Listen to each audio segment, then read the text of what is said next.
வாழ்க வையகம், வாழ்க வளத்துடன், குரு வாழ்க, குருவே துணை. உலகெங்கும் இருக்கும் டாக்டர் டிவைன் தினேஷ் யூடியூப் குடும்பத்தினருக்கு டாக்டர் டிவைன் தினேஷின் அன்பான வணக்கங்கள். சரி, ஒவ்வொரு ராசி லக்னத்தோடைய வாழ்வியல் எப்படி இருக்கும், அதுக்கப்புறம் இவங்களுடைய வாழ்க்கை ரகசியம் என்ன, ஜென்ரலாக பொது பலன்கள் என்னென்ன, முக்கியமான விஷயங்கள் பொதுவாக எப்படி இருக்கும் வாழ்க்கை, திருமணம் எப்படி அமையும், என்ன மாதிரி தொழில்கள் செய்யலாம், உடல் ஆரோக்கியம் எப்படி இருக்கும், செல்வம் எப்படி சேரும், இதெல்லாம் பார்க்குறோம். ஒவ்வொன்றா பார்த்துட்டு வரோம் வாங்க. இப்போ நம்ம பார்க்க போகிறது 6வது ராசி லக்னமான கன்னி. ஓகே, லக்னம்னா என்ன சார்? உங்கள் கட்டத்தில் லா போட்டு 2 கோடு போட்டிருக்கோம், அதுதான் லக்னம். கன்னி ராசிக்கும் இது செட் ஆகும், கன்னி லக்னத்துக்கு ஒன்றும் பர்ஃபெக்டாக செட் ஆகும் நம்ம சொல்கிறது. சரி, இந்த கன்னி ராசி லக்னம்ன்றது பெண் ராசி, நிலம் ராசி, புதன் ஆதிக்கம் கொண்ட ராசிங்க.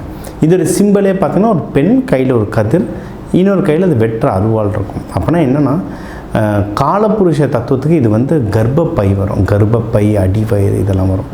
அப்போ கர்ப்பம் தெரிக்கிறது ஒரு பொன் குழந்தை இல்லை ஒரு 10 வயது பெண்ணை அடையிறது, அந்த 10 வயது பெண் திருமணத்துக்கு அடுத்த ஸ்டேஜுக்கு போகிறது, அந்த டிரான்சிஷன் டைம்னு சொல்லுவோம்ல, அந்த 10 டிரான்சிஷன் டைம், அதுதான் இந்த கடகராசி. சரிங்களா? இப்போ இதில் இருக்கவங்க இவங்களை நல்லா பார்த்துக்கிட்டிங்கன்னா அந்த கன்னி பெண் மாதிரி சாப்பாடு செஞ்சு போடுறது, உங்களை பத்திரமா பார்த்துக்கிறது, உங்களை தாயாக இருந்து பார்த்துப்பா. சரியாக பார்த்துக்கோங்களா, கையில் இன்னொரு கையில் அருவாள் இருக்குது, பேயாக பார்த்துப்பா, வெட்டி தள்ளிடும். ரிவெஞ்ச் எடுக்கிறதுலாம் கண்ணியை அடிச்சுக்க ஆளே இல்லை. நீங்கள் நிறைய நாடகத்தில் பார்த்துருக்கீங்களா? ஃபஸ்ட்டு ஆரம்ப நாடகத்தில் ஒரு பொண்ணு பாவமாக இருக்கும், 6 மாதம் கழித்து பார்த்தா அந்த பொண்ணு தான் வில்லியாக மாறும். அந்த மாதிரி தான் கன்னி ராசி. நல்லா பார்த்துக்கிட்டா உங்களை பல மடங்காக நல்லா பார்த்துப்பாங்க. அவங்களுக்கு இதெல்லாம் துரோகம் பண்ணிட்டீங்கன்னு தெரிஞ்சால் மொத்தமாக தீத்து கட்டுருவாங்க. பிரச்சனை என்னென்னா அவங்க தான் அதை பண்ணுறாங்கன்றதை கண்டுபிடிக்கவே டைம் எடுக்கும், சைலண்ட்டாக வேலையை பண்ணுறாங்க. அதனால் இவங்களை பத்திரமா பார்த்துக்க நமக்கும் நல்லது, அவங்களுக்கும் நல்லது, எல்லாருக்கும் நல்லது. இது ஒன்று. இவங்க இதுலேயும் 3 நட்சத்திரம் வரும். உத்திரம் 2, 3, 4 பாதம், ஹஸ்தம் 4 பாதம், சித்திரை 1, 2 பாதம். இவங்களுக்கும் புதன் வீடுன்றதுனால சின்ன வயசுலேருந்து நல்லா படிப்பாங்க, நல்ல புத்தி கூர்மை இருக்கும், ரொம்ப அழகாக இருப்பாங்க, ஆர்ட்ஸ் ரொம்ப பிடிக்கும், உடல் நளினமாக இருக்கும். சில பேருக்கு அவ்வளோ சீக்கிரம் இதில் இருக்கவங்களுக்கு உடம்பு போடாது, ரொம்ப ஃப்ளெக்சிபிளாக இருக்கும் உடம்பு, அழகாக உடம்பு ஃப்ளெக்சிபிளாக இருக்கும். சில பேருக்கு உடம்பு போட்டிருக்கோம், ஆனால் அவங்க கூட சூப்பராக டான்ஸ் ஆடுவாங்க. அது ஃப்ளெக்சிபிலிட்டி இருக்கும் உடம்புல. ஏன்னா புதன் ஃப்ளெக்சிபிலிட்டி ரொம்ப ஜாஸ்தியாக இருக்கும். இது ஒன்று. இது அழகு சம்மந்தமாக சொல்லுங்கள், உடல் அமைப்பு சம்மந்தமாக சொல்கிறேன். சரி, இது இன்னொன்று. ஆர்ட்ஸ் ரொம்ப பிடிக்கும். இதில் இருக்கவங்களுக்கு பாட்டு பாட பிடிக்கும், பாட்டு கேட்க பிடிக்கும், கவிதை எழுதுவாங்க. இவங்களுக்கும் லவ் சீக்கிரம் செட் ஆகிடும். இவங்களும் லவ் பண்ணுவாங்க, இவங்களையும் நிறைய பேர் லவ் பண்ணுவாங்க. ஏன்னா அட்ராக்ஷன், புதனில் அழகாக பேசுவாங்க, அதனால் இவங்களுக்கு பிடிச்சிரும். இவங்களையும் அவ்வளோ சீக்கிரம் பேசி ஜெயிக்க முடியாது.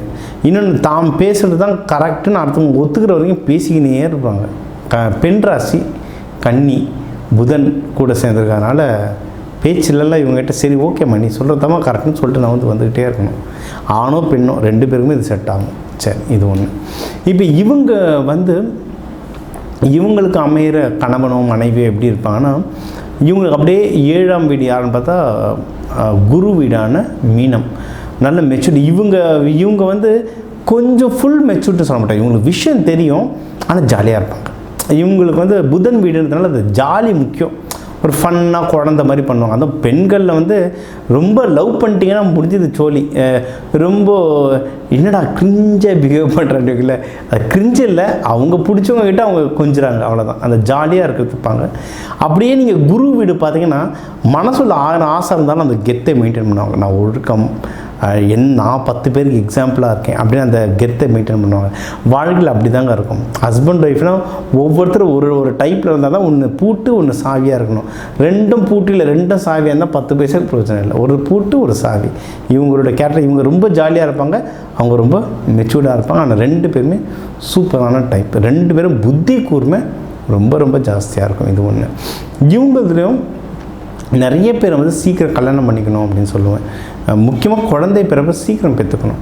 ஏன்னா இது காலப்புருஷ தத்துவத்துக்கு இது கர்ப்பப்பைன்னு சொன்னால இவங்களுக்கு நிறைய கோளாறுகள் வந்தால் கர்ப்பப்பை ரிலேட்டடாக நிறைய வர வாய்ப்பு இருக்குது. எல்லாருக்கும் இல்லை, சில பேருக்கு வர வாய்ப்பு இருக்குது. ஏன்னா நீங்கள் ஹஸ்தமில் பாருங்கள், நிறைய கேஸ்ட்ரிக் ட்ரபிள் இருக்கும், வயிறு சுற்றி நிறைய பிரச்சனை இருக்கும். ஆனால் அந்த ஹஸ்தத்தில் இருக்க பிள்ளையாரை பாருங்கள், பிள்ளையார் எது பெருசாக இருக்கும்? வயிறு தான்.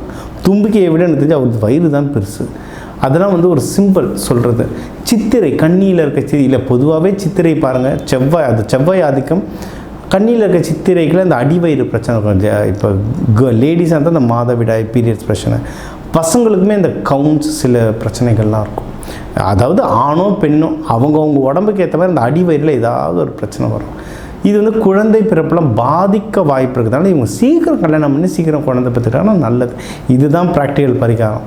நான் 30-35 வயசுக்கு நான் சாதிக்க போகிறேன்னு இருந்துட்டு 35க்கு அப்புறம் வேறு வழி இல்லையேன்னு போய் அப்புறம் அதுவும் ஒன்றும் பண்ண முடியாதுன்னு கஷ்டப்படுறதுக்கு முன்னாடியே இது இப்படி தான் என்னோடய டிஎன்ஏ ஒர்க் ஆகும், அது பிரகாரம் கோ வித் த ஃப்ளோன்னுவாங்க, அந்த பிரகாரம் நான் போயிட்டேன்னா வாழ்க்கை ஸ்மூத்தாக முடியும். இது ஒன்று.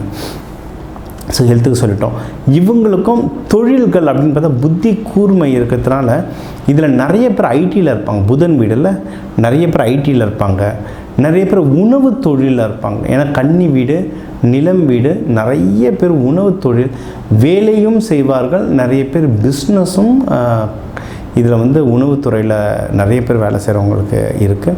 இதுலேயும் நிறைய பேர் புரோக்கர்ஸெல்லாம் இருப்பாங்க. Broker, agent, consultant, real estate சம்மந்தமாக. ஏன்னா புதன்னாவே என்ன சொன்னால் அது ஒரு நடுநிலை.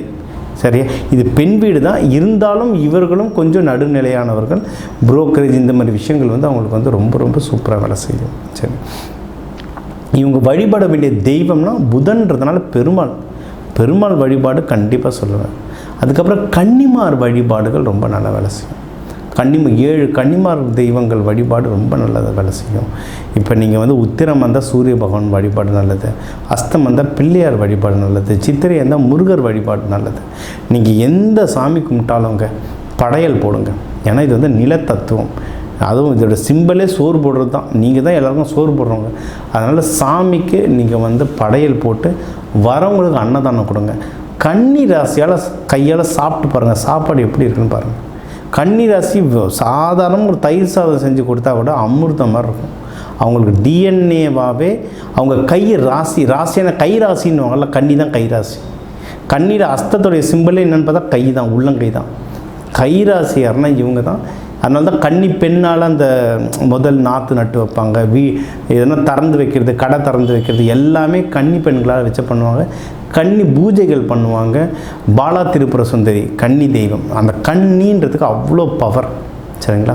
ஸோ நீங்கள் வந்து உங்கள் கையால் அன்னதானம் போட வாழ்க்கையில் ரொம்ப நல்லா இருக்குங்க. எங்கே ஜாகிரதையாக இருக்குன்னா டீனேஜ் வயசில் கொஞ்சம் ஜாகிரதையாக இருக்குன்னா புதன் வீடுன்றதுனால டக்குன்னு இவங்களுக்கு ஆசை ஜாஸ்தியாக வரும். ஆசையில் மயங்கிடுவாங்க. இவர் கரெக்டாக தப்பானலாம் யோசிக்காமல் ஆசையில் விழுந்துருவாங்க. இவங்ககிட்டேயும் நிறைய பேர் ஆசையில் இவங்ககிட்டேயும் விழுந்துருவாங்க. அதில் சில பிரச்சனைகள் வந்தால் தான் கொஞ்சம் வாழ்க்கை கஷ்டப்படுமே தவிர மற்றபடி நல்ல குழந்தையில் ஒரு 20 படிக்கிற வயசு வரைக்கும் பத்திரமா பார்த்துக்கிட்டிங்கன்னா அதுக்கப்புறம் காலம்புற இவங்க உங்களை பத்திரமா பார்த்துப்பாங்க. சரி, இவங்களுக்கும் லக்கி நம்பர்னு பார்த்தா 5ன்ற நம்பர்லாம் ரொம்ப லக்கியாக வரும் கூட்டினா. கற்களில் வந்து இவங்களுக்கு வந்து மரகத கற்கள்லாம் இவங்களுக்கு வந்து ரொம்ப நல்லாயிருக்கும். இலைகளில் துளசி இலைகள் இதெல்லாமும் இவங்களுக்கு வந்து ரொம்ப ரொம்ப நல்லாயிருக்கும். இவங்களுக்கு ஒன்றும் தொழில்கள்லாம் நிறைய சேர்க்கணுன்னா இவங்களுக்கு ஆர்ட் ஃபார்ம்ஸ் இருக்குதுனால நிறைய பேர் சினிமா துறையிலையும் இருப்பாங்க. கண்ணியில் வந்து நிறைய பேர் சினிமா துறையில் இருப்பாங்க. இவங்களுக்கு 2ஆம் இடமே எதுன்னு பார்த்தா சுக்கிரன். ஆனால் இந்த சினிமா, ஃபேஷன், இந்த ஆடை டிசைனிங் இது சம்மந்தமாக இருக்கும். அது சித்திரைகள்லாம் சூப்பராக இருக்கும். ஏன்னா சித்திரை 2 பாதம் கண்ணியில் இருக்குது, 2 பாதம் துலாத்தில் இருக்கிறதுனால இவங்களுக்கு இந்த மீடியா இந்த மாதிரி சைடெலாம் வந்து அவங்களுக்கு வந்து அவ்வளோ சூப்பராக வேலை செய்யும். நீங்கள் மீடியா சைடும் தாராளமாக போகலாம். நிறைய பேருக்கு வெளிநாடு போகிறதுக்கு வாய்ப்புகள் நிறைய கிடைக்கும். ஏன்னா இவங்க வந்து மிதுனம் புதனோட தொடர்பு கொள்வாங்க, துலாம் கூட தொடர்பு கொள்வாங்க. இது 2மே காற்று ராசி. இவங்க வெளிநாடுகள் பயணம் போகிறதுக்கெல்லாம் இவங்களுக்கு வந்து எக்கச்சக்க வாய்ப்புகள் இருக்குது. ஸோ பொதுவாக இவங்க வந்து நல்லா படிப்பாங்க, நல்ல வேலைக்கு போவாங்க. இவங்கள நீங்கள் நல்லா பார்த்துக்கிட்டா இவங்க பிற்காலத்தில் உங்க ரொம்ப நல்லா பார்த்துப்பாங்க. உடல் ரீதியாக எதை பத்திரமா பார்த்துக்கணுன்ட்டு தான் சொல்லிட்டேன். குடும்பம் வாழ்க்கையும் இவங்களுக்கு வந்து ரொம்ப அழகாக, ரொம்ப ரொமான்டிக்காகவும் ரொம்ப அழகமாக போகும். ஸோ இந்த அழகான நல்ல கன்னி ராசி லக்னத்துக்கு இன்னும் உங்களுக்கு லக்கியான மரங்கள் என்ன சில வளர்க்கட்டும், என்ன சிம்பிள் வைக்கட்டும், என்ன வால்பேப்பர் இருக்கணும், என் வீட்டோடைய வாசல் எந்த திசையில் இருக்கணும், இந்த மாதிரிலாம் நிறைய விஷயம் தெரிஞ்சுக்கணுன்னா கீழே என் நம்பர் இருக்குது, அதை கால் பண்ணி கன்சல்டிங் எடுத்துக்கோங்க, இல்லை கிளாஸ் ஜாயின் பண்ணிக்கோங்க. இதை தாண்டி உங்களுக்கு எல்லா நலனும் செய்ய அந்த கன்னிமார் தெய்வங்கள் எல்லாரும் கூட வந்து உங்களுக்கு துணை புரிய டாக்டர் டிவைன் தினேஷ் அன்பான வாழ்த்துக்கள். வாழ்க வளத்துடன்.